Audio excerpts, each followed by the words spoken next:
ಕರಿಪೋರ್ ಅಂತಾರಾಷ್ಟ್ರೀಯ ವಿಮಾನ ನಿಲ್ದಾಣದಲ್ಲಿ ಜುಲೈ 20, 2025ರಂದು ರಾತ್ರಿ ನಡೆದ ಒಂದು ಪ್ರಮುಖ ಲಹರಿ ಮಾಫಿಯಾ ವಿರುದ್ಧದ ಕಾರ್ಯಾಚರಣೆಯಲ್ಲಿ 25 ವರ್ಷದ ಯುವತಿಯೊಬ್ಬಳು ಸೇರಿದಂತೆ 4 ವ್ಯಕ್ತಿಗಳನ್ನು ಸುಮಾರು 1 ಕಿಲೋಗ್ರಾಂ ಮಿಥೈಲೇನಿಡಿಯಾಕ್ಸಿಮೆಥಾಂಫೆಟಮೈನ್ ಜೊತೆಗೆ ಕರಿಪೋರ್ ಪೊಲೀಸರು ಬಂಧಿಸಿದ್ದಾರೆ. ಈ ಘಟನೆ ಒಮಾನ್ನಿಂದ ಕೇರಳಕ್ಕೆ ನಡೆಯುತ್ತಿರುವ ಅಂತಾರಾಷ್ಟ್ರೀಯ ಡ್ರಗ್ಸ್ ಟ್ರಾಫಿಕಿಂಗ್ ಜಾಲದ ಬಗ್ಗೆ ಗಂಭೀರ ಆತಂಕವನ್ನು ಹುಟ್ಟುಹಾಕಿದೆ. ಘಟನೆಯ ವಿವರ: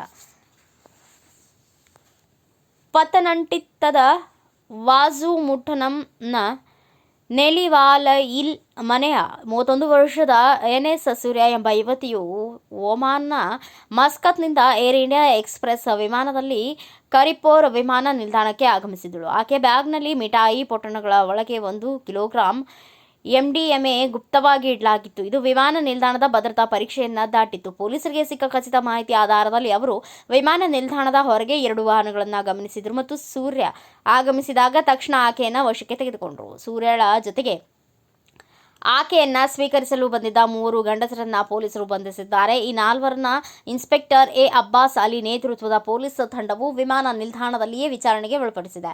ವಿಚಾರಣೆ ಸಂದರ್ಭದಲ್ಲಿ ಸೂರ್ಯಳ ಹೇಳಿಕೆಯ ಆಧಾರದಲ್ಲಿ ಒಮಾನ್ನಿಂದ ಕಾರ್ಯನಿರ್ವಹಿಸುತ್ತಿರುವ ಅಂತಾರಾಷ್ಟ್ರೀಯ ಡ್ರಗ್ಸ್ ಟ್ರಾಫಿಕಿಂಗ್ ಜಾಲದ ಬಗ್ಗೆ ಪೊಲೀಸರಿಗೆ ಮಾಹಿತಿ ದೊರೆತಿದೆ. ಕಣ್ಣೂರಿನ ಸ್ಥಳೀಯ ನಿವಾಸಿಯಾದ ನೌಫಲ್ ಎಂಬಾತ ಈ ಜಾಲದ ಮಾಸ್ಟರ್ ಮೈಂಡ್ ಎಂದು ಗುರುತಿಸಲಾಗಿದೆ. ಪ್ರಸ್ತುತ ಒಮಾನ್ನಲ್ಲಿರುವ ಆತನನ್ನು ಭಾರತಕ್ಕೆ ಕರೆತರಲು ವಿಚಾರಣೆಯನ್ನು ಆರಂಭಿಸಲಾಗಿದೆ. ಸೂರ್ಯ ಜುಲೈ 16ರಂದು ಒಮಾನ್ಗೆ ಉದ್ಯೋಗದ ಹುಡುಕಾಟಕ್ಕಾಗಿ ತೆರಳಿದ್ರು ಎಂದು ತಿಳಿದುಬಂದಿದೆ. ಆದರೆ ಆಕೆಯನ್ನು ಹಣ ಮತ್ತು ಆಮಿಷಕ್ಕೆ ಒಡ್ಡಿ ಡ್ರಗ್ಸ್ ಸಾಗಾಟಕ್ಕೆ ಬಳಸಿಕೊಳ್ಳಲಾಗಿದೆ. ಜುಲೈ 20ರಂದು ಆಕೆ ಒಮಾನ್ನಿಂದ ಡ್ರಗ್ಸ್ನೊಂದಿಗೆ ಮರಳಿದ್ದಾಳೆ.